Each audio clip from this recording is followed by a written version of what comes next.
Thank you. Good afternoon. Calling to order Silicon Valley Clean Energy Finance and Administration Committee meeting to order at 1:04 p.m. Can we have roll call, please? Yes, Vice Chair Srinivasan. Present. Director Showalter. Here. Director Swozola. Here. Thank you. We do have a quorum present and our Chair, Director Wei, is absent today. Thank you. The public may provide, now I am opening public comment on matters not listed on the agenda. The public may provide comments on matter not listed on the agenda, provided that it's within the subject matter jurisdiction of SVCE. Speakers are customarily limited to 3 minutes each. However, the committee chair might increase or decrease the time allocated to each speaker based on the number of speakers, length of the agenda, and complexity of the subject matter. Speaking time will not be decreased to less than 1 minute. Is there any public speakers either present or online? No hands raised. Okay, thank you. I'll close the public hearing, public comments. Now, the next agenda item is consent calendar. Is there any comment from our committee? Seeing none, we'll open public comment on consent calendar. Do we have any public wishing to speak on this item?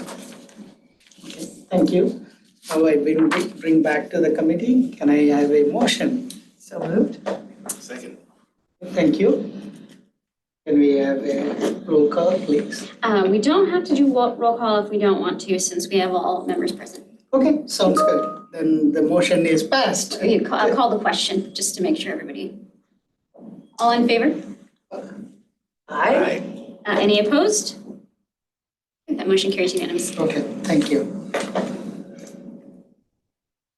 The next agenda item is recommend board of directors approve the fiscal year 2024-25 proposed operating budget. Is there a staff report? Yes, the staff report was mailed out last week. This one, right? Yeah, and I'll go through the presentation today. Okay, sounds good. Go ahead. Where is it? The password, sorry. Is that it? There's clean energy, C and E are uppercase. Sorry. Okay, so again, I will present the proposed budget. Amrit Singh, Director for Administration and CFO. So just to review the purpose, we're going to present a proposed budget for the next fiscal year starting October 1st, ending September 30th, 2025. This is an action item. We're asking the committee, after going through the presentation, to basically recommend that the Board of Directors approve the proposed budget with any suggested changes you guys might have. In particular, we're asking that you propose that the Board of Directors approve the proposed budget. Along with this budget, we're providing updates to staff benefits. You also recommend them for approval. And also, as we do every year, we revisit our reserve targets based on our stress test analysis. And we talked about that the last time the committee met and also at the last board meeting. So we will be proposing new reserve targets based on the updated analysis. So the main discussion items today, I'm going to go through the key highlights of the proposed budget. I'll present how the actual budget forecast looks. A lot of what you'll hear is there's a lot of uncertainty. That's not unlike years past. And a lot of the uncertainty is due to revenue forecast uncertainty. And we touched on this when we talked about the budget framework discussion at our last meeting. We'll do a quick review of the power supply cost. Again, power supply is like 90+% of our expense budget. But there's not much change to that, but we'll do a high-level overview. And then we'll cover other changes to our other operating expenses, and in particular our personnel expenses as we're updating for merit and COLA adjustments. And we'll talk about transfer of funds to our programs. Then, as I mentioned, we'll review the reserve targets. We'll give you an update on our office space search. And then I'll briefly go through the benefits upgrades that we're proposing this time. They're not very substantial, minor upgrades to enhance our competitive position in the labor market. Okay.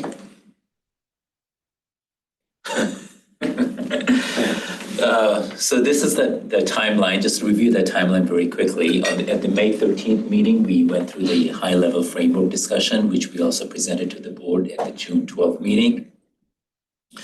At this meeting, we're giving the Finance Committee a chance to review and provide any suggested changes to the budget. Then we have very short time between a day or two to incorporate those changes because we have to submit the board materials this Friday. We'll present the draft budget to the board at next week's meeting. And then we always present a draft budget for the board in August, so the board can review the budget and give us any comments, which we can then incorporate. So then when we go to the September meeting, we present the budget, and we're hoping that meeting is a short discussion item and the board is ready to approve the budget so that at the start of October, we have an approved budget at the start of our new fiscal year. As we've done in the past, and as I'll talk about when we get into the presentation, there's a lot of uncertainty around what PG&E's rates will be. As you know, what PG&E's rates is and what PCIA is has a huge impact on our finances. And there's a key data point that the CPUC publishes called market price benchmark, and those don't come out until fall.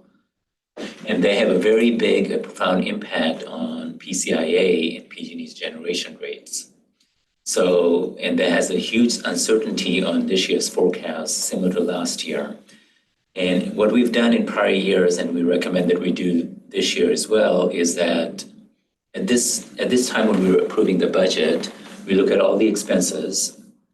But when at the December board meeting, we basically will update the revenue and energy supply expensing based on more information we'll learn about what the CPUC's market price benchmarks would be and what the likely rates, PG&E rates will be that will go effect in 2025.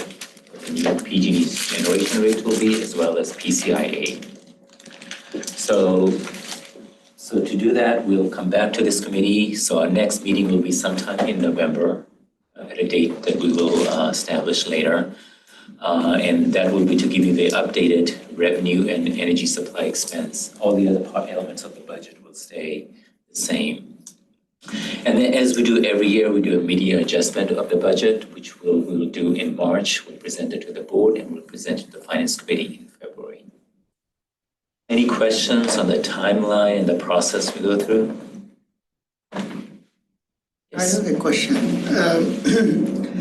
Today it's August 6th, and then as Anderson pointed out, we have very, very few changes we can make because of the timeline, right? Literally we have 2 days to incorporate any comment.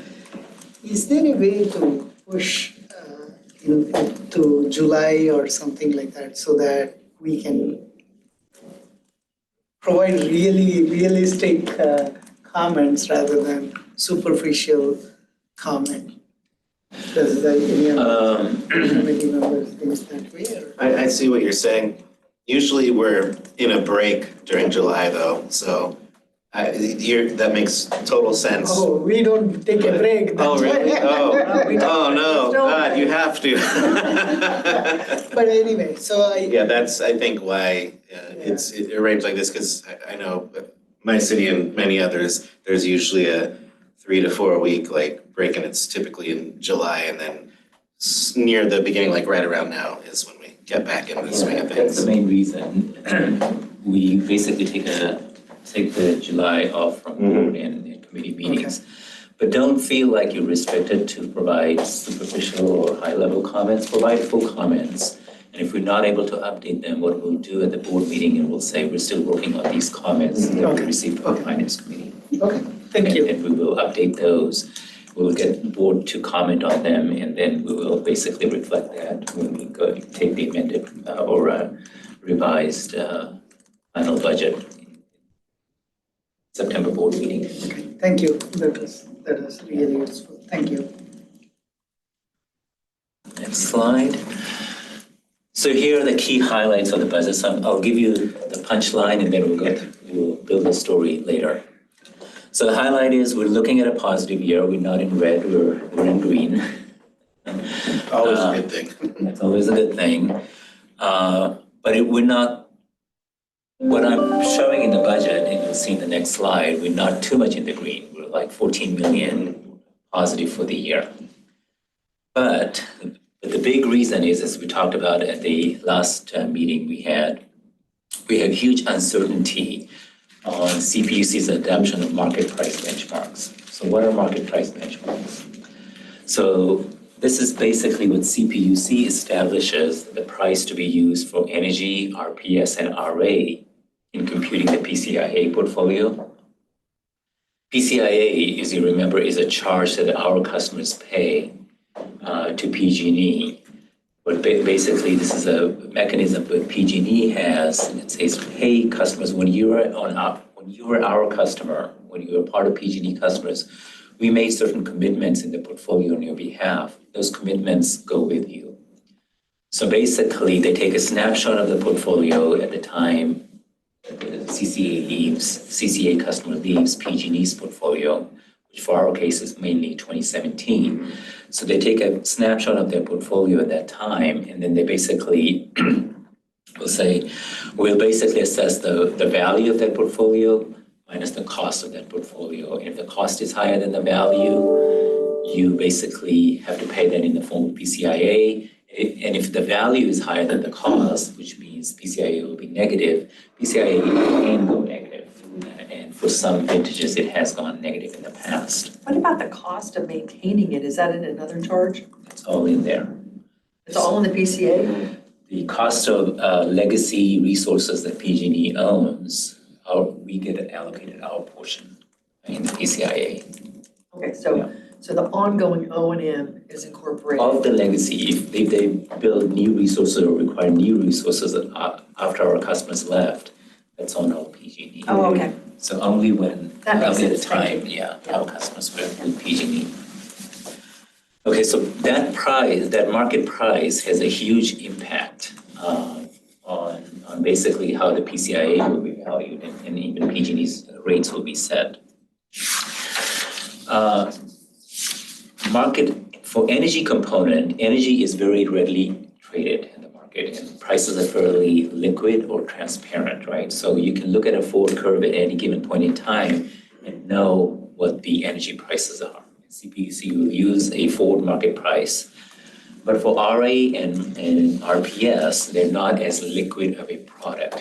You know, they're not traded. There's not as much price discovery on a forward market basis. So what the PUC does is they almost go back 2 years and basically survey the market participants and say, hey, what did you pay for RA for delivery in 2024, in 2025, and same for RPS. And based on this survey, they will come up with a market price benchmark. What has been happening with the RA and RPS prices, they have skyrocketed in the last 2 years. And they're trading at levels like RPS attribute is trading orders of magnitude higher than even the energy component, when it used to be a little adder to the energy. Substantial adder, but not as much as, but now they're trading multiples of what the energy is trading at because of the uniqueness of the RPS markets. So energy prices have come down. So that basically makes the PCIA go up, right? Because now their portfolio is competitive. But what's more than offsetting the drop in energy price is the high RA and RPS prices we are observing in the market. That actually more than offsets and can really swing the PCIA to be a very low number, if not even go negative. Okay. So that has a big impact, but we don't know what the benchmark will be, right? Because it's not based on a transparent market index that we can look at. It's based on a survey that the CPUC will do. But we know it's going to be a very high number. We know it's going to be higher than last year's number because the trend has been up. So knowing that's what's happening, PG&E is playing games, being PG&E. They went to the PUC and said, hey, RA prices are going to be so high. Please don't adopt new RA benchmark prices for this year using your approved methodology. If that price comes to be higher than last year's, just use last year's. Why would they say that? Because it's basically they are trying to keep the PCIA high to benefit their bundled customers. So it's basically a transfer of money that belongs to unbundled customers, CCA customers, and our customers, basically keep it bundled customers, at least for the time being, until it gets trued up. We are vehemently objecting that through CalCCA. You heard that in the earlier I was meeting. just about to say, right? And the PUC said, PG&E, your arguments may have merit, but this is not the proceeding to discuss them. So we're going to continue with our current methodology because this is out of scope for this proceeding. Am I remembering right? It was about $1 billion? $1 billion for the all of PG&E's portfolio and the PCIA mechanism. Just for the resource adequacy component though. Yeah, exactly. And PG&E now is knocking doors, we hear, at the legislature, trying to get a legislative action in, and we're... Well, that's just rumored right now. It's rumored right now, so we are What about those rumors? our CalCCA and our legislative reps are on the front of that to make sure that we can educate the legislature what's really happening here. I've heard Josh Becker and Mark Berman both spread those rumors. Okay, well, I think that, we can have those conversations offline, maybe related to that Sure, strategy and stuff, sure. but maybe not in this meeting. Okay. And so there is some so the impact of these RPS and RA prices are big. And while we don't know what these numbers will come out at, right? We took an attempt to estimate what they could be. And then from what we're proposing, our budget of 14 million, we're saying our revenues can swing, or our bottom line can swing by about 145 million is our estimate. So for setting this budget, we took a conservative approach, which is what we had advocated last time, and which is what we did last year, that we will use last year's MPV prices. But then when we have more indication on what the actual MPVs will be, when we know the actual MPVs and have more clear indication of what the likely PG&E rates and PCI rates will be, we will adjust them in December. And there's no harm in taking this approach because we will be updating the budget in December. So we're saying we can be conservative right now in making the revenue projections. Okay, so that's a big important point to remember.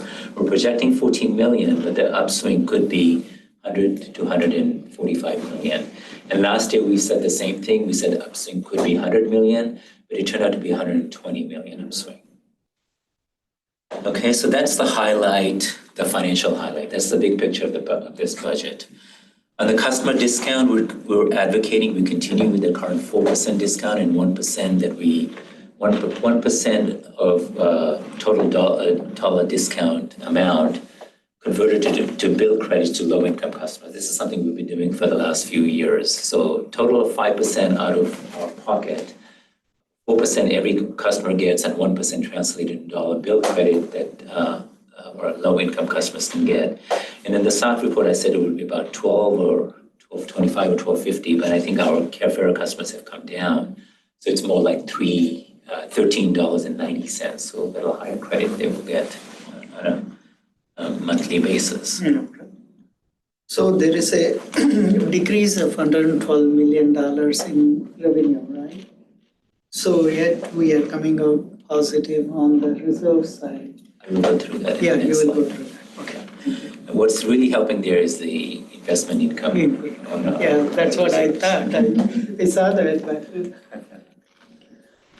Okay, so discount, we're saying we're recommending we stay with the same. And again, we can revisit discount in other expenditures in December when we have more certainty on the budget, right? And that's what we did last year. We came back with a whole bunch of proposals as to how we can utilize funds once we had more certainty. So, and there's no harm in waiting until December because in a few months, there's no urgent need that we can use that funds for. And also, when we set last year's budget, we had said on a planning basis, let's plan for a 4% general discount for the two upcoming fiscal years. So this is being consistent with that. The other changes that you'll see in the budget, we are not asking to increase any headcounts, any staffing positions. What we're doing right now is optimizing the headcount that we do have right now. We're going to go through some internal analysis and really put emphasis on filling the vacancies that we have currently. But most likely we will come with some proposal for need for some headcount, probably at the mid-year budget. And then the other part of the charges that are increasing is the adjustment for employee compensation, and that's about 6%. We budgeted 3% for cost of living adjustment, 3% for merit. So it's 6% total? Total 6%, 3% cost of living adjustment based on trailing CPIA, Bay Area CPIA. What's the other 3%? Merit. That sounds great. Okay, thank you. So that's based on management discretion, so it's not that everyone just gets a merit. That's And that was, if I read correctly, staying competitive with the marketplace. Yes. So that's the average 3%, right? 3% is the cost of living. Right, and then 3% merit increase is the average. Some might get more. Some might get more, some might get less, depending on performance, depending on rate of hire, depending on where they are on their salary range. All of that was. So go to the next slide. So here's the budget. You can see the big change is the drop in revenue for the reasons I just went through. And I'll explain that also in the next two slides. But you can see we're still positive. You can see we have non-operating revenue, and that's primarily the investment income that we're getting from our portfolio. But the non-operating revenues are coming forth, and that's making the year positive.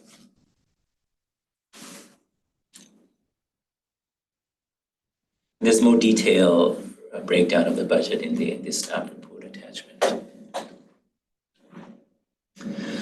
We'll go to the next slide, and let's look at the driver that's contributing to the $112 million drop.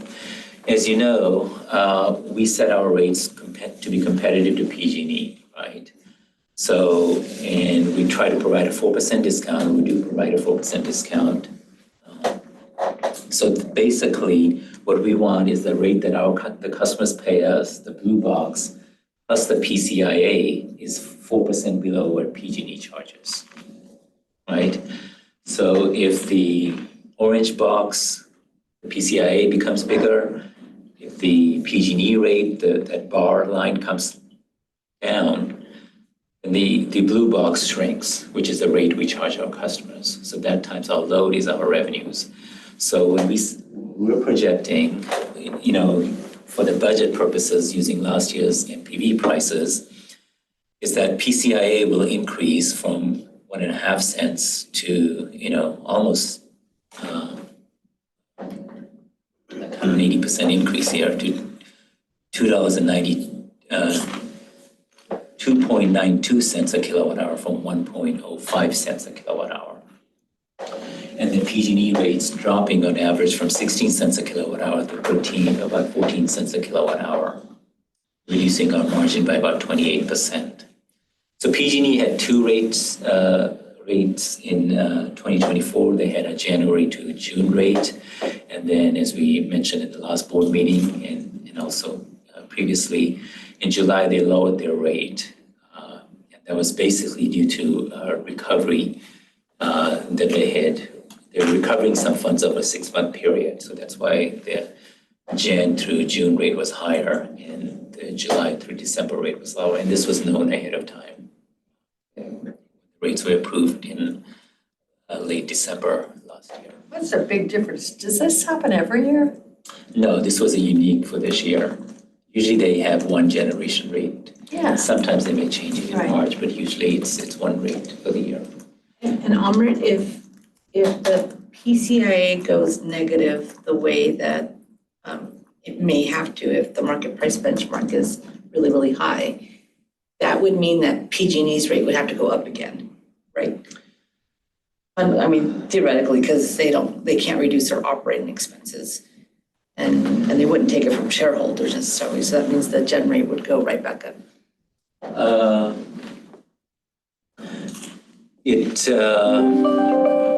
Yeah. So basically, PG&E would not have to credit the PCIA portfolio as much. So that credit, the transfer they would make from their account to PCIA portfolio, basically suppress their rate.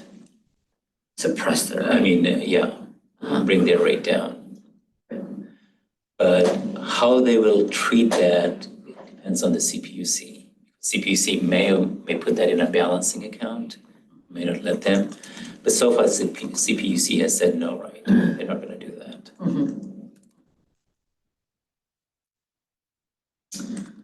Okay, so we'll go to the next slide. So building on the previous slide, so we said, we came up with the middle bar here as the forecast for this budget, but then we took an attempt, let's attempt to forecast MPVs, what we, to the extent we can, the data we have on our PS and our RA prices, not that we know what other parties have transacted at, which is what the CPUC will do, right? They will basically survey the load serving entities and say, what did you buy at? And they take a weighted average of that. But our attempt to estimate, so we come up with higher MPV prices, that shows that if that were the case, you can see the PCIAs is 0.06 cents a kilowatt hour, or may even be negative, close to zero to nothing, right? And that is what could swing us from revenue going down 112 million compared to last year to revenue increasing by 145 million from what we are forecasting right now. That is really wild. That's how big of an impact, and that's why PG&E is making those arguments for the PUC too, because these are big dollars. Yeah. Well, I love this slide. I just want to thank you for this slide. I mean, I looked at it for like 15 minutes. It's really very rich. It's information. Yeah. And then like SVCE, there are other CCAs also involved in the thing. We're all PG&E and even So, other areas, San Diego. $100 million per CCA is a big number, right? Yeah. I mean, this is just, for our impact. As we said, the RA impact alone, this is not RA only. This is RA and RPS estimate. We're using our estimates. But as was reported in the earlier meeting, the RA impact alone is $1 billion for the PG&E portfolio. Okay, we'll go to the next slide. So this is comparing our power supply costs. Not much change compared to last year. It's very comparable to last year's number. Minor movements, and it's due to a projected load growth, small load growth increase. Also, how we have high RA and RPS prices and high cost for clean resources that we discussed with the board last time. But that's partially, those increases are offset by lower energy prices. So you're sort of viewing these things as kind of things we control. This is our portfolio. This is our portfolio, so we control it versus the outside things from PG&E. Right. Okay. This is totally our portfolio.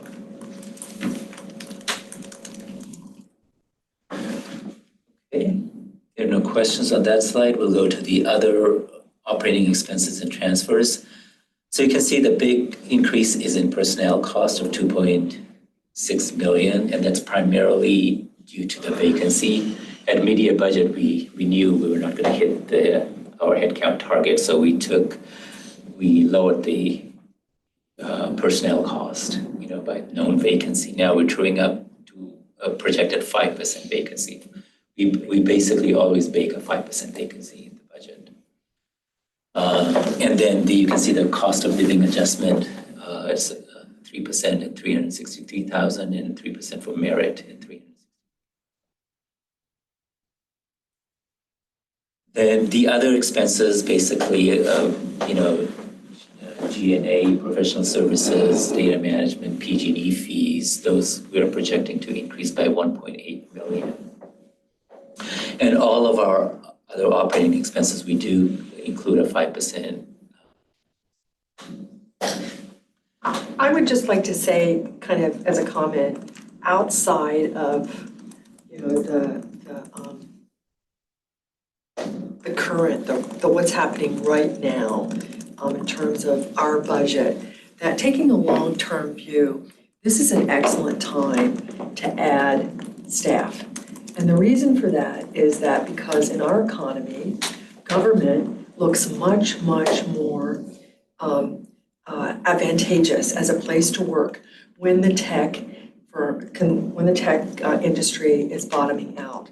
So I just want to make it clear as a director that I think that you should be taking advantage of this time to recruit people that are very high caliber, because if the economy in tech bounces back, that may not be so easy. Now, I know they're not necessarily the same individuals, but this is just one of my strong opinions after being involved in government for a mere 40 years.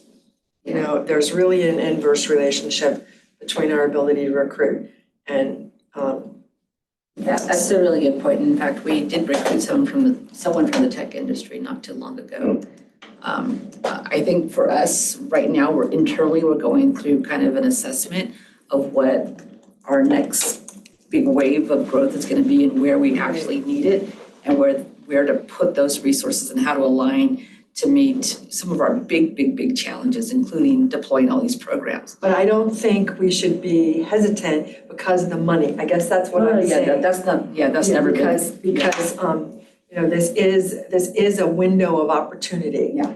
And we should be. Yeah, it's never been the money. It's just been as a startup and getting to that next phase and just having added. Well, also you added 13 people. We added more than that. Oh, that's a big percentage. Yeah, we added a lot. And then we've kind of, even though we're remote, we've outgrown the space too. And then we're in the process of going again through this kind of, I'm not gonna call it a reorganization or realignment, but just looking at our goals and objectives and potentially some very large money that we would have to deploy somehow towards programs or other mission aligned types of endeavors. How do we gear up to do that while still maintaining our culture of being small and nimble and responsive too? Right. So we're in that process, but it's never been because of money. It's been Okay, but I just want to mention that because it's a fair point. I've really, I can remember times at the water district where we would go for a recruitment when tech was hiring. And we would get like 1 or 2 people, and then there would be a year later when the bottom had fallen out, and we would do 100 for the same application. So it just makes a huge difference. I was in Palo Alto for 30-something years. And you must have seen that. Yeah, you saw that. Yeah. Like, well, look at all these people. Well, we can't get anybody. Yeah, I just don't want us to forget that sort of up in tech. I mean, down in tech for jobs is up in tech for government for government. Yeah. That's a very good point. Yeah, no more sign up BMWs or something. Sign up bonus. So I have a question, Amra. So the 1845 and 363 on the right-hand column of that column itself, why the 1845 is a savings, right?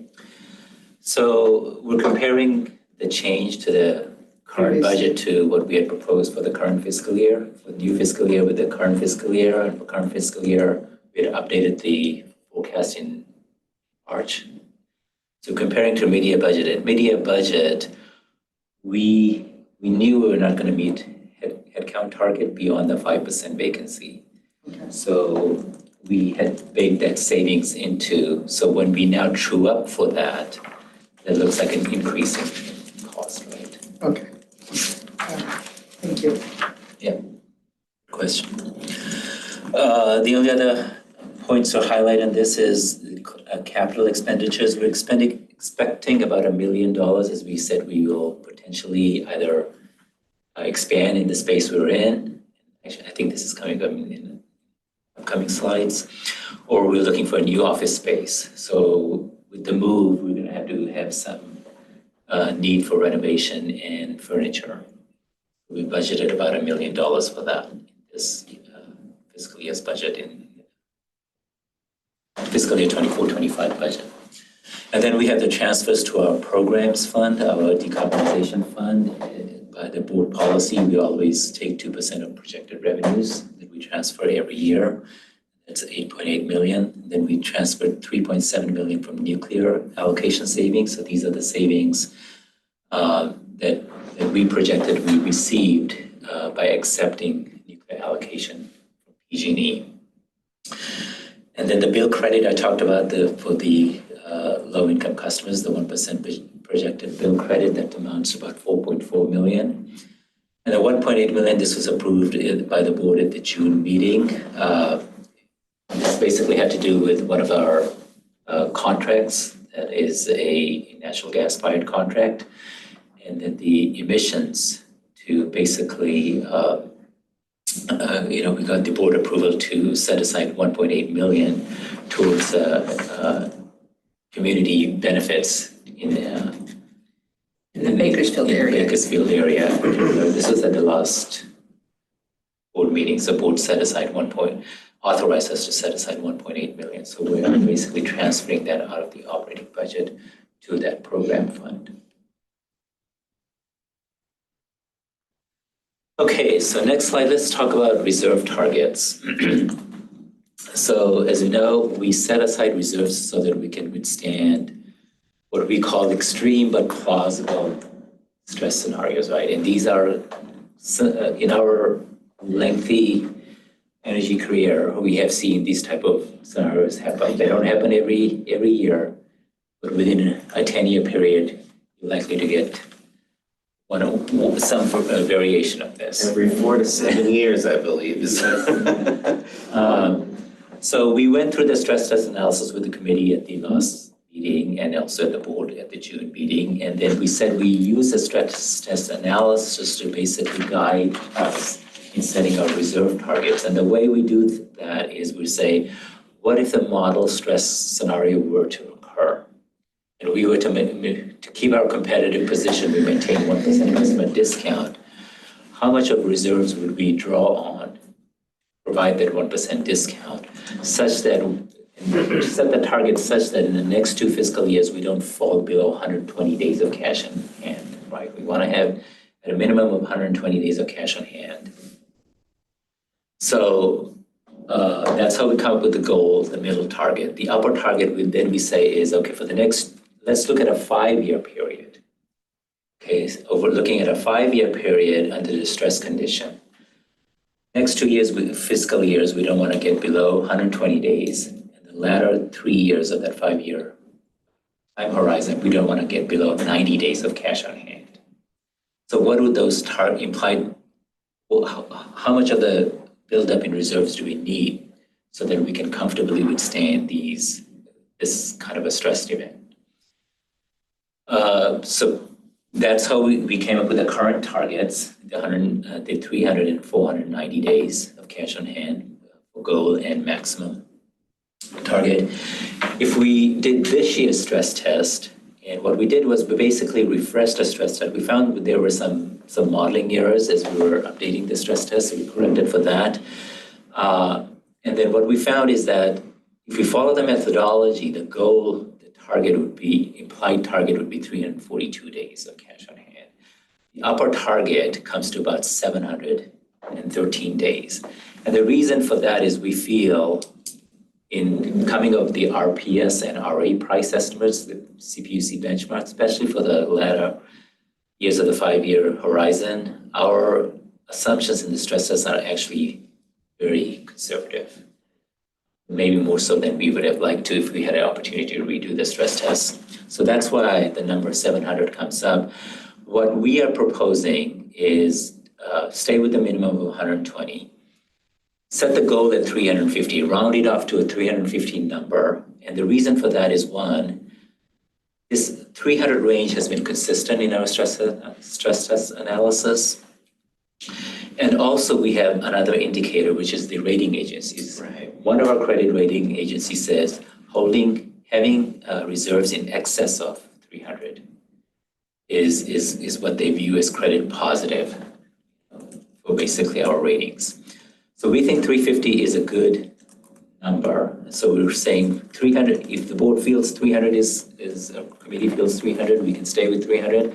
But I think I would like to be slightly above the 300 range, so 350, that's what we're proposing, 300. We're not proposing to go to the 700. As I said, some of our assumptions were too conservative. But there is a lot of uncertainty out there, especially with the way RA and RPS markets are behaving right now.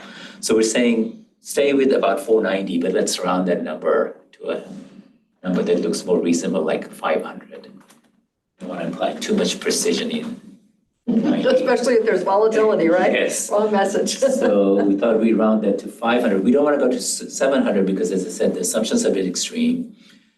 And we got to balance, we got to balance the objective of setting it at a level so that it's higher than the goal. So we have some room there between the goal and the maximum, but not too high that it restricts us in what we want to do to achieve our mission, right? In funding critical programs.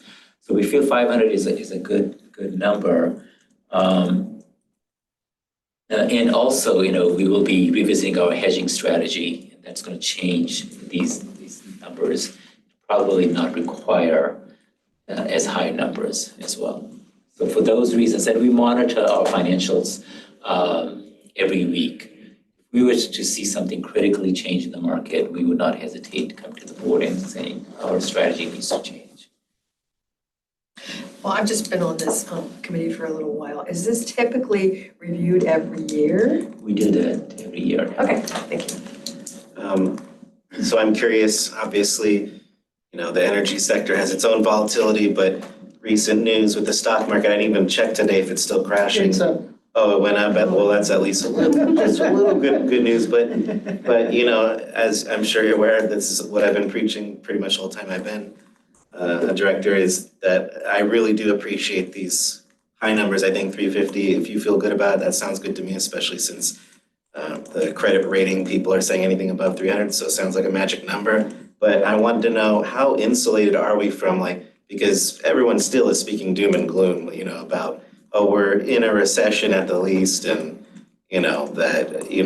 obviously I wish I had a crystal ball to see where this is all gonna end up, but how insulated are we from recession? Because I figure energy, everyone needs energy, and so. We are not insulated. If you look at if you remember the stress test analysis in one of the appendix, we showed chart of energy prices. Right. If you go back to the last big recession we had, 2008.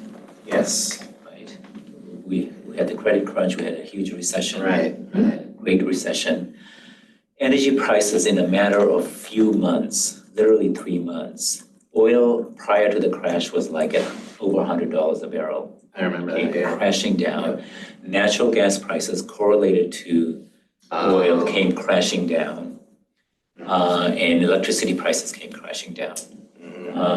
I was in an organization called PG&E. We had a huge swing in a value portfolio. Yeah, absolutely. Billions of dollars worth Yeah. of swings. That's what we're concerned about. That kind of a crunch in prices that can happen. As I said, it's not, I can't tell you it's going to happen next year or a year after. Sure. But we've seen it a few times in our careers at least. Well, that was the answer I feared hearing. So again, the 350 number sounds great, but for me, that's like the absolute minimum.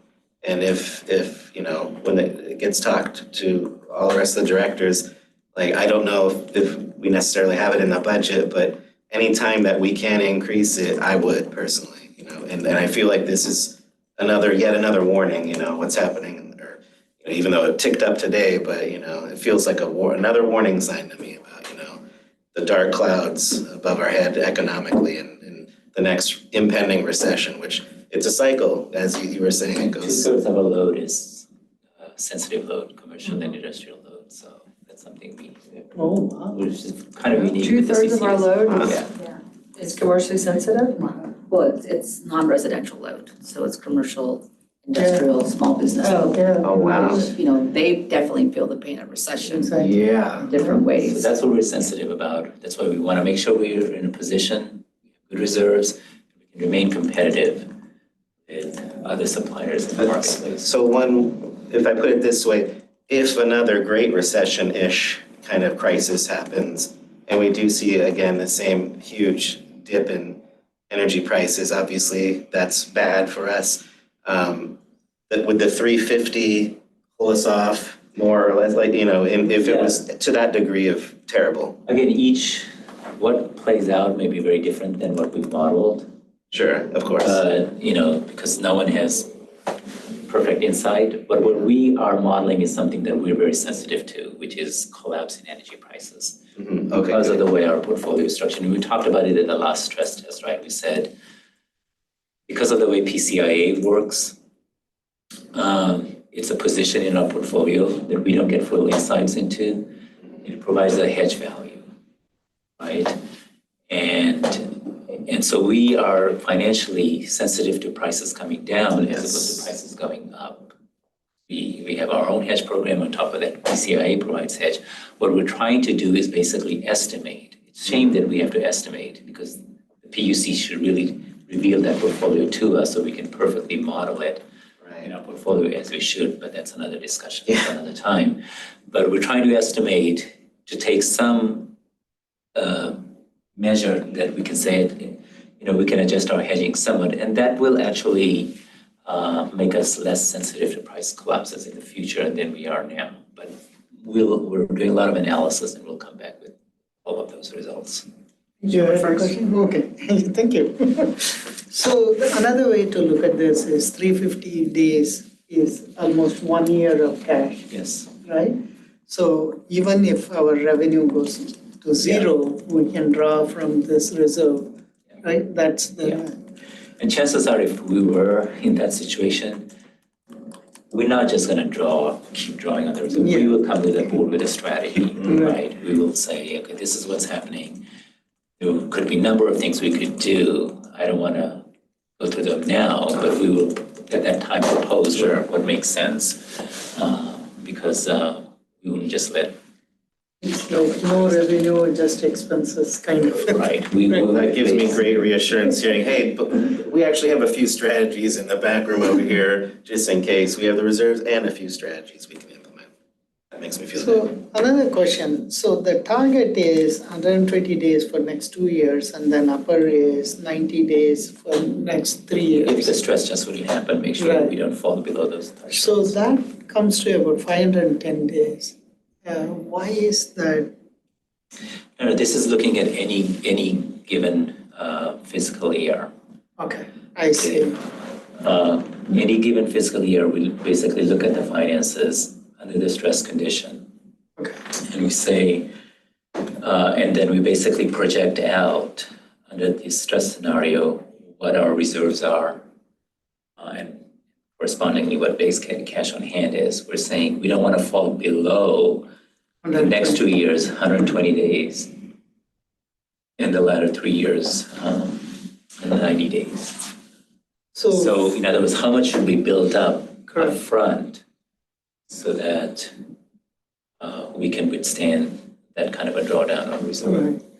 So 120 days, 4 months, we have at any point of time, that's the bottom line. You don't go below 4. Below 4 months, okay.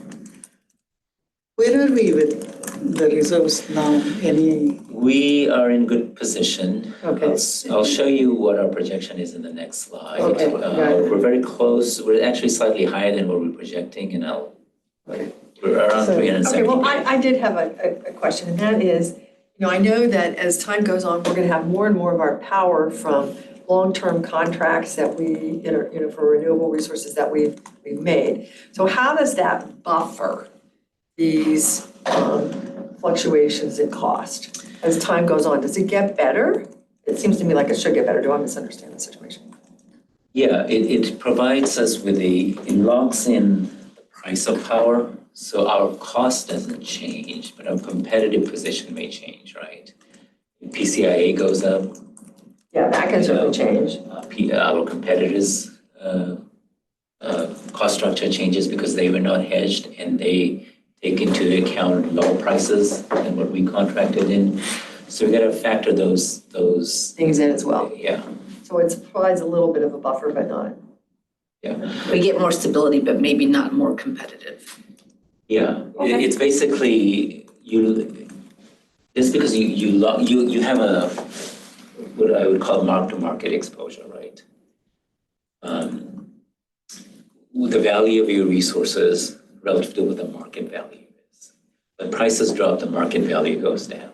Yeah. The market value goes down. And your cost could stay the same. Yeah, you can become uncompetitive, Ah, got it, okay. right? So even though you locked in at a higher price, then you become uncompetitive. Thank you. And because we don't have that PCIA mechanism like PG&E does, where we can collect that from our customers, even if they leave us, we have to be very careful how we build up our portfolio as well. We don't become uncompetitive. And that was, some of that we had discussed in the last stress test report. Yeah, we did, it's just, It's a lot of information. it's a lot of information. I keep coming, They're good questions, I though. keep trying to come up with these water analogies in my head. Very good analogy. Well, they're like water analogies, but then you have the whole other layer of part of load, right? Yeah, it's like, okay, if your state water project price is a certain thing for a certain number of years, yeah, I get it, okay. And then we're dealing with a market traded product, right? So you can think of it as like your investment portfolio. Yeah. Price of your securities can go up and down. Same with we have an energy portfolio, and the price of that can go up and down depending on the market. That's what that is. Okay, so reserve projections, so Thank you. so we're projecting we will end the next fiscal year with 365 days of cash on hand. But this assumes that there's a certain amount of unspent, allocated but unspent funds, right? It assumes we haven't fully spent our programs fund and we haven't spent the building fund, right? But those money have been allocated by the board. It's just a matter of timing. With the programs, it really depends on uptake with the customer of our programs we have active out there. But it's not a huge percentage of the budget. Well, it's a sizable percentage of our reserves now. Okay. Yeah. So you can see at the bottom set of numbers there, I said, what if I were to take the amount that we've allocated to programs and to other funds, including building fund out? We know we're gonna spend those, matter of time. Then our reserve is actually not 365, we're projecting to end at 285 days. So in that instance, we'll be short of the 350 target. But if you look at it on the likelihood, we know we're not gonna spend the building fund next year. Programs, we're not gonna draw down the entire programs fund. We have close to, I'm gonna say close to 100 million unspent at this point. It's slightly lower, it's around 94 million or so. Projecting we're gonna increase our expenditure next year more. That's why the reserve projection comes lower than where we are at right now. But likelihood, it's going to take time for our customers to basically, participate in the programs we have and then draw down that funds. Right. No questions on the reserves. We'll move to the. Why is there a band? So those are our targets that we No, I understand, propose. but then the 120 days is a band as opposed to a line across the graph. Yeah, probably should be a line. We just. Yeah, because it indicates that the difference is Range, yeah. about $100 million, right? Good point. Okay, so we go to the office space update. So we actually presented, Karen actually did a detailed presentation to the executive committee at its June board meeting, and the executive committee unanimously agreed with our proposal. And what we're proposing is right now, even though we've set aside 20 million for purchasing building, we think in the immediate future, it probably doesn't make sense to make that kind of commitment. We need time. And there's lots happening within the organization. So what we want to do is basically in the near term, look for a 3 to 5 year lease with flexible terms such that we can, where we can negotiate the ability to opt out of the lease early in case we find an attractive property that we want to purchase. We're saying, our current target space is around 7,900 square feet or so. That's what is 7,000, 7,000 plus, right? Yeah, I think it's 7,900, right? Yeah, 79. Yeah, so we're projecting our new space to be somewhere between 11 to 14,000 square feet. Again, in the near term leasing, with the ability to get out of the lease. Our target area, we want to be central to where our employees are and obviously be in our service territory. We're thinking of Sunnyvale, Mountain View, Campbell, or Cupertino. Great Mountain View and Campbell. Hey! Well, remember the train stations. You have to get one there. I believe Campbell is the most central location if you look at the map. The only reason we looked at Campbell is because it's really cheap relative. Oh, yeah, to- relative. That's good PR for my town. We're the cheapest in the land. Well, not the cheapest, but we'd have to go all the way south. You don't have to. This is a little far from the train. How far along a walk A is it? mile, Oh, that's quite a ways. yeah. But, you know, Step right off of Then there is a VTA. new building coming up in downtown, right? Oh, yeah, there are other possibilities, but anyway, this seems to me to be a very nice office. And Yeah, and then, is there more room here? well, we're in the process of negotiating with the current landlord for some, because our lease expires at the end of next September. So we have to either renew the lease or find a new spot. September 25? September 25, but it'll take us about a year Yeah, to make that these whole things can happen transition, quickly, yeah. yeah. So we're in that process of negotiating with them right now. Well, we do have an economic development person, and his job is to help people find space in Mountain View. So I would be glad to Okay, connect you. same Me year. too. No, I mean, really, it's It's a good point, because we haven't been relying on city staffs yet. We've just been working with a real estate broker. But I think that would be an interesting thing to look at too, if we give you our parameters essentially. What do we see? You guys might be in the same situation. I think everyone is, all the cities, we have so much ridiculously empty space, 30%, I'm hearing even higher in some cities, and so, oh, exactly. And so,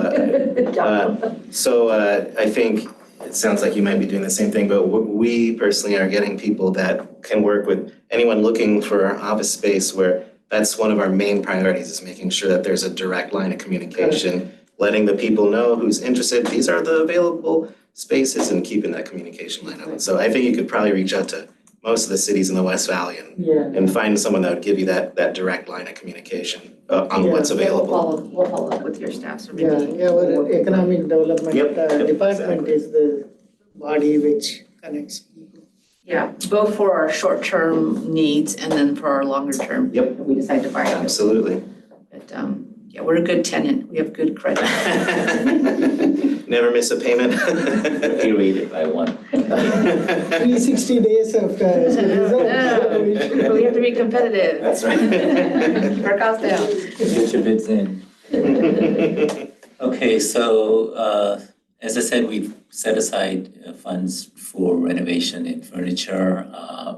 We may need a temporary lease extension until the new lease kicks in, so that's also up there. And for the budgeting purposes, looking at the 5-year budget projections, we are assuming we would likely enter into an office building purchase in fiscal year 28-29. And of course, the terms of the lease are confidential, but we will bring it to the board once we're ready in a closed session. We anticipate that will happen before this year ends, because our current lease expires next year. Okay, next we'll go to the proposed benefits changes. So we have our Director of HR online as well. She can, and she basically did a survey of other CCAs and also looked at benefits of our member agencies. And based on that and internal discussions, we came up with these, what we think are minor adjustments to benefits. One of them is to add another holiday to SVC schedule, Caesar Chavez Day. This is many of our CCAs provide this benefit, and about half of our member agencies provide this as a holiday. So this would be an additional holiday on top of the other holidays. And there's a whole bunch of detailed slides in the appendix, which I don't plan to go on, where we show what we provide, other CCAs provide, and the benchmarking we've done. The other benefit, we want to increase our paid parental leave. Currently, we're providing 120. We're at the lower end of some of the CCAs. We want to provide it to 240 days. This is a very, very valued benefit for our employees. We have a lot of employees on the younger side or starting families. And to match with some of the other CCAs. And the bereavement dates, currently we have 3 paid days. The state requires 5, doesn't have to be all 5, it has to be paid, but I think 3 must be paid. We're saying let's meet the new mandate of 5 days, but let's pay for all 5 days bereavement. And then the next item here is actually not an impact to the budget. We currently provide $600 fiscal calendar year benefits to employees for fitness reimbursements, $600 a year. What we're saying is the employee doesn't have to use all of it in 1 year. If they want to, there's been a trend to do fitness at home, they want to save up and buy foreign equipment, we think this helps with the retention issue. So they can accrue this benefit over 5 years as opposed to spending it each and every year. So the same dollar amount, but they can accrue it 5 years, with a limit of 3,000. What happens if they leave, the accrued benefit will go? Then they forfeit that if they don't use it. That. Yeah. Okay. I have a couple questions. Are we a CalPERS agency? And is that not common for CCAs? Yeah, most CCAs are on CalPERS. We have what's called PARS. Uh-huh. It's not the same type of a defined pension plan, but it allows our employees to build essentially a retirement fund. And then we also have deferred the basic 457. But do you require people to contribute to them? Yes. So they, it's not optional, they have to, that's the thing about, being CalPERS and, they put 11% of your salary in there each and every paycheck, you don't have any choice, so even if you're fiscally. Yeah, the agency, I think, I wasn't here when we formed, but a lot of the CCAs did not want to go with PERS. And I think primarily is because they wanted to be able to attract retired PERS employees, myself included. Right? So we can't go back once you retire. Yeah, that's coming. Like Tom Hodge, he had retired from PERS. No, I get that, I just wanted to understand. So no, we're not PERS. That brings up another question. How insulated from the stock market is our retirement plan, or, the benefits and everything? Because I know hers took like a big hit just this past year, if I remember right. It's, I think employees have an option as to how they select. what they invest That's in. great. That's So it great to depends hear. on the selections. Excellent. Good answer. It's kind of like a 401. If you wanted more, I mean, Gia's on the line too, if you wanted specific questions about our. Oh, that was good for now. Thank you. Yeah, I think Gia can correct me if I'm wrong. Employees have to contribute 10%, and then we contribute 10%. SVCE contributes 10%. Oh, that's good, so that's really analogous to PERS contribution. Yeah. Maybe not the same thing, but Yeah. it varies from agency to And our agency. employees do not pay into Social Security, so just like CalPERS as well. Okay, all right, well, that's good. Thank you. And then, okay, I'm going back to this 120 hours, 240 hours, that's 30 days. Of parental leave, that's not very much. That's 6 weeks, I guess. For 120 hours. No, 240 is 6 weeks, isn't it? is 30 working days. It's about. 30 working days, so Yeah, that's for six, so that's, 42, 43, yeah. yeah, so it's 6 weeks. Is So that's, that right, Gia? Yeah. Okay. 6 times 40. okay, so I mean, I know we're talking about money, but I also think from a retention point of view, it's very, very important to allow, to develop a custom so that people can take off more time than that if they want, and that's acceptable. So I wanted to bring that up. I know different places I've worked, they've had different amounts, and particularly at the water district, we had about this amount. I honestly don't remember what it was, because I was past that when I was working there, but it was part of the culture that if people wanted to take 6 months off, we let them. And they came back, and which was a lot, but it was huge for retention, and it means that a third of the engineers at Valley Water are female. We also had on-site daycare, and those things made a big difference. Another thing that I think, as a female engineer, speaking about this, I think we should always consider when we're remodeling, making sure that there's lactation areas. Yeah, we have that too. We have that too, okay, all right, so, good. I just want people to feel like, becoming a parent is a really big deal. And so people should be able to take the time off that's appropriate for their family. And that's not necessarily all paid, but I think that if they feel like they need more than 6 weeks, which many people might feel, then, I just want to make sure that as a director, I'm saying we would welcome that. Yeah, we appreciate that. I think Gia's on, we could talk a little bit about how we came up with 240. Oh, hi, Gia. Hi. Yeah, thanks. Happy to pipe in here. And yes, you're correct with all your math there. It is 30 business days, which is 6 weeks. But also keep in mind that if you are having a child and actually giving birth to the child, you're also going to get your short-term disability. So that's going to pay for part of your time. You also might have some PTO built up. So typically this will lend itself to a lot longer term of the leave than just the 6 weeks, right? You're going to get at least 6 weeks if you have a natural birth. You get 8 weeks of disability if you have a C-section. So that'll be paid at 60%. So we're using this to supplement leaves that are already in place based by the state laws of California. And so that will hopefully allow for people to have much more than just the 6 weeks off, right? You need more than 6 weeks for a baby. And I think that's what you guys are saying and what Monica has said. We also did talk about it with other CCA leaders and HR directors. And, there's been a bit of a different, approach to adding more parental leave within the CCAs. And so when we looked at ours, we thought that we could do a little bit better. And again, we can continue to look at that. Obviously, if you're a father and you're not having the baby, then, you don't get the disability leaves, but, we also have a great PTO program, and we'll have other unpaid options for people, and we'll see how that sorts out. But doubling it seemed like a very good step in the right direction to support our families. Okay, thank you. Yeah, it does seem like a very good step in the right direction. It's just that, it's such a big thing in people's lives. It's really, and it's so important for retention. I was just really amazed at how big a difference it made. So, When we were touring some spaces around here, we noticed that a lot of the tech companies had on-site childcare as well. Definitely seems to be a very big retention thing for employees. For us, it's a little bit of a challenge, as is for the tech companies now, because they're remote. So we were struggling with, what does that mean for us now?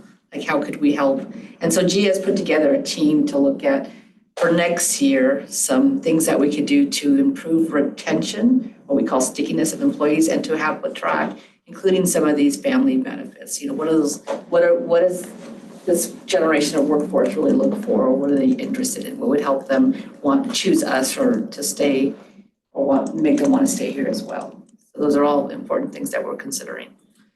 good, and you're tied in probably with the county's program. Susan Ellenberg is leading the charge on, I think it's called Children First. It's one of those very generic names. Is that what it is? I think you're right.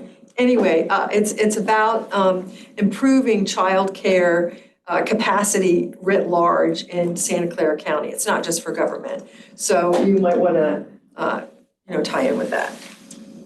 Great, thank you.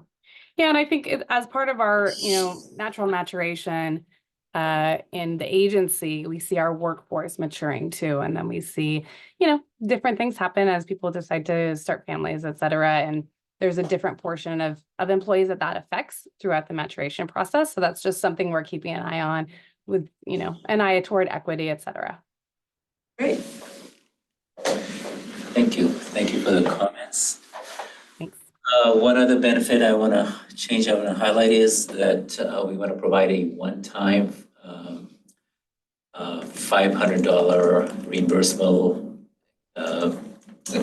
benefit expense to employees because we're a hybrid work environment. So when they come into the to SVCE, we want to provide some funding so they can get their home office set up.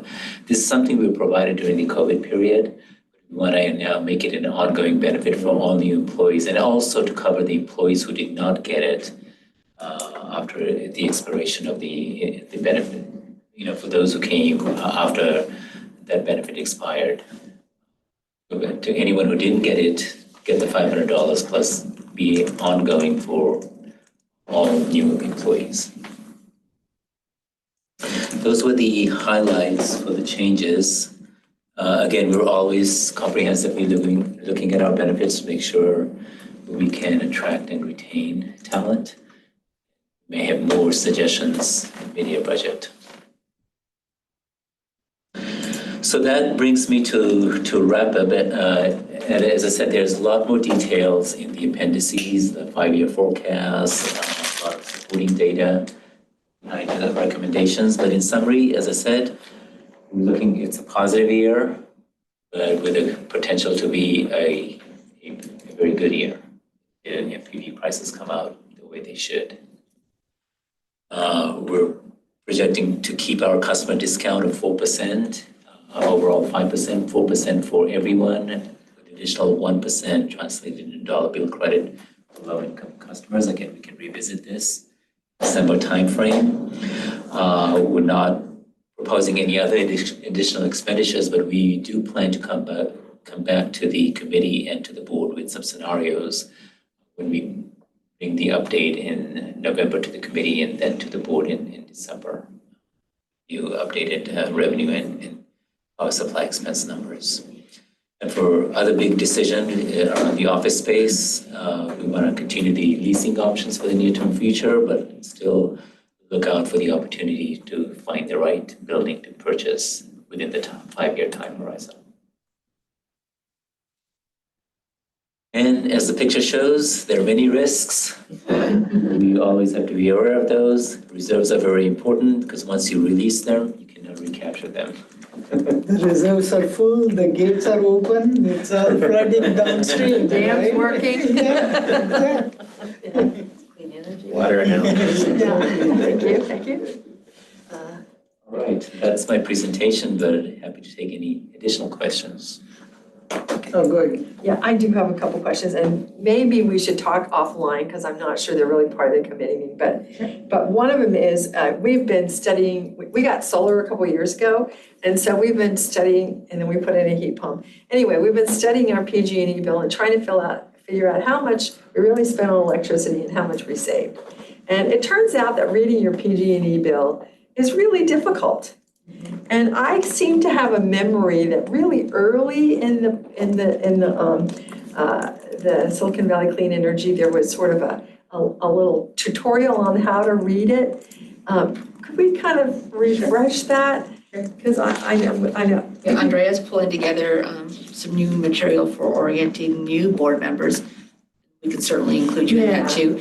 We'll also have next week a study session on affordability. We have some high-level information about rates and how to understand your rate, but we can also include it in the context of your bill. Yeah, because I think it's hard for people to see what they're saving by being part of SVCE, and we don't want that. We want it to be easy, and I don't know how to explain it to them, and I need to learn how to do that. And just for you, we can also have Peyton spend a little bit of time with you and explain your bill and how NEM works and everything. Good, okay, and then. So let's ask Peyton maybe to set up a meeting. Yeah, okay, thanks. And then the other one is, okay, we have this $4 million set aside or expected to assist people that are low income. if you're a low-income person, how do you know? Isn't that, wasn't that in the budget? There's, yeah. 4.4 million. Yeah, okay. So if you're a low-income person, you get your bill and you realize you can't pay it for one reason or another. Is that obvious on the bill? Or should they go to CSA? Or if a constituent came to me and said, Pat, I'm just, I'm having so much trouble. I can't pay my energy bill. I can't pay my water bill. What do I tell them to do? They should file to become a care customer or care aware customer. There's a CPUC process that we call PG&E, sign up. And there are qualifications in there that basically lays out number of people in the household, income, thresholds. Care is more, I think, care is a little bit higher than thresholds than the care. But there are guidelines. You can call PG&E and get on the care rate. Yeah, we can put that in the orientation packet too, but let's just say that they're on that rate and they still can't pay. They lost their job and they still can't pay their bills. And they don't want to be disconnected. Does PG&E offer like a budget billing process or something that they can do to keep paying something so that they don't get disconnected? Because PG&E is the one who controls the disconnection. Contact PG&E, okay. Yeah, but we can put that in the orientation Yeah. too. Because for me, my response would always be, well, talk to Community Services Agency. That's the assistance agency in our area. And I'm sure they would have all this information, they would give it to them, but That's a really good it'd point. be better to know directly. And for you, it would be, SVCE, Silicon Valley Community Services. yeah. Sunnyvale Community Services. Sunnyvale Community Services, yeah. And I don't know what Campbell is in. What's that? What's your Community, low income. your assistance agency? For Campbell specific? Well, it might not be for Campbell specifically. You might be part of the one for San Jose. Cupertino and Saratoga, they have West Valley Community Services. Yeah. Like that. Huh. There must be some Services community agents. services. I mean, like if somebody needs food, where do you send them? Oh, that's actually funny enough. Our churches do a pretty great job, but they work with Second Harvest and whatnot and for distribution. So essentially, people in Campbell. I mean, I'm sure there's other organizations, but for that specifically, I know that there are a variety of places essentially located that people go to during certain days. Yeah, well, anyway, I mean, in Mountain View, our community services agency, and I know the analogous one is saying, well, they have a laundry list of services that they provide, rental assistance. Including VTA bus passes. That's usually with the county level, like Santa Clara County. For Campbell specific, is like most things are dealt through the county for direct assistance, what you're talking about. Yeah, okay, no, we have I know you have an agency that covers it, but anyway, we have an agency called Community Services, and they cover Mountain View, Los Altos, and Los Altos Hills. And they do get a lot of money from the service, from the county, and they work very closely with the county. But anyway, okay, thank you. That would be helpful for me to understand. Borrow your pen. Can I be added to that orientation, whatever? Thank you. So regarding, you mentioned that 2/3 is commercial. Or industrial. Or industrial, yeah, that's the next question. Do we have a split? Now data centers are coming up in this area, right? Especially in Santa Clara mainly, but then other areas also like Google Cloud is coming up. With the AI, the energy consumption is skyrocketing. Yeah. Right? We just recently went through a process to bring in some tools in-house to do load forecasting. Okay. And so definitely, under some scenarios with AI and data centers, we could see a huge load growth. And the state as a whole is seeing that as well under certain scenarios. So it's something that we have been monitoring. We haven't seen it yet, like it's not showing up yet. And, and Santa Clara attracts a lot of data centers. Data centers, yeah. Because their rates are so low relative to PG&E, right? In fact, they're projecting 50% load increase because if you go on Central Expressway, you can see data centers Yeah, popping their up. problem is they don't know how they're going to source the electricity. They don't know how they're going to get the energy into the area. Yeah, that's a different problem. Yeah. At the last stress test, we did some scenario analysis, if you remember, local variation, one being Right. AI. And there's a slide 24 that shows a breakup of our customers in the appendix. And he is so prepared. As I said, a lot of information in the appendix, we just don't get the time to go through in detail. Oh, wow, Oh, yeah, that's interesting. this is very good. So do you need a motion? Yeah, we Yes. need 3 motions, right, you said? I think it's in the slide right on here. Yeah, I'll pull up the slide.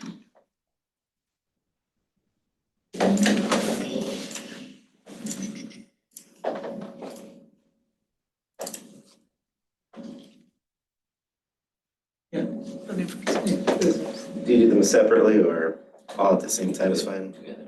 Oh, one motion. Okay. Can I have a motion? Yeah. Sure, yeah, I'll recommend the Board of Directors approve the proposed fiscal year 2024-25 operating budget, benefits changes, and reserve policy target and upper target levels. Second. Thank you.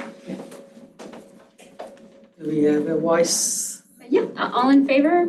Aye. Any opposed? Abstentions? Motion carries unanimously. All right, Very good.